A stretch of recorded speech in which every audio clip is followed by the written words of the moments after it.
Joining us now, Washington correspondent for Spectrum News, Kevin Frey. Kevin, what did you make of this rally, the message that Sanders and AOC are taking out on the campaign trail? Because I've been to a lot of Bernie Sanders rallies over the years, and this is a message that is similar but different in that it's squarely focusing now against Trump and this idea of the haves and have-nots.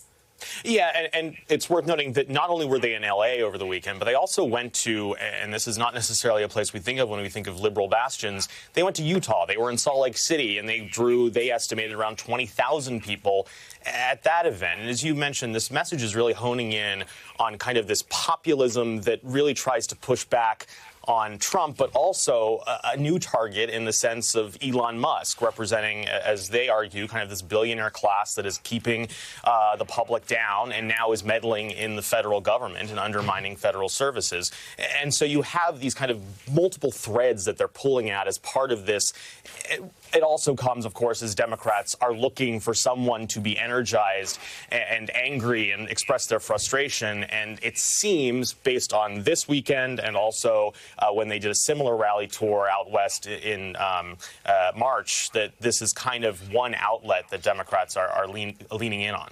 Yeah, this is definitely one of the more successful grassroots activations that I hear about from my Democratic sources. But when you're talking to folks within the New York delegation, where you usually spend your time and focus, we'll talk about the AOC future piece of this. But can you specifically talk about if Hakeem Jeffries, the House Minority Leader, is seeing anything that he and his caucus, the rest of them, can pick up on in these rallies?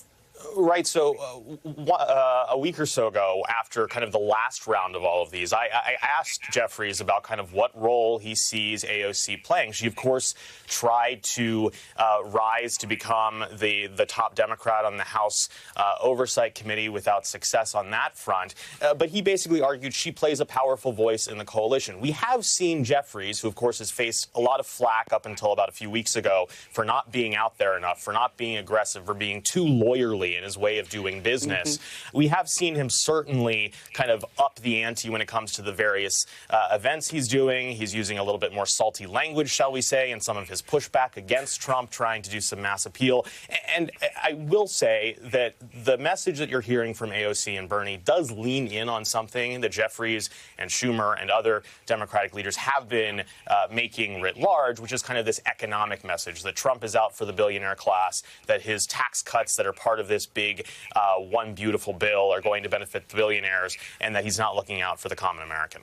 Yeah, Senator Sanders, though, the key originator of that idea against the billionaire class, he often talks about it. But if you're Alexandria Ocasio-Cortez, and we believe it's never too early to look towards 2028, if you see this 36,000 people show up at a rally in an off year, what do you think that they're thinking in terms of what comes next? How is her team looking at this potentially as a launching pad for something?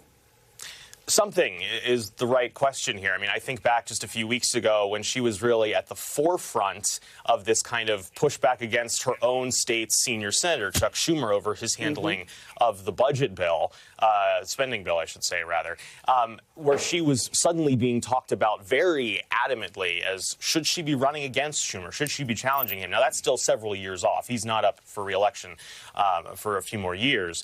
But then that opens that question of could she appeal in across New York State as a Senate candidate. And there was a poll recently that was released that did have her with an advantage over Schumer when it came to running for Senate amongst the Democratic base in New York.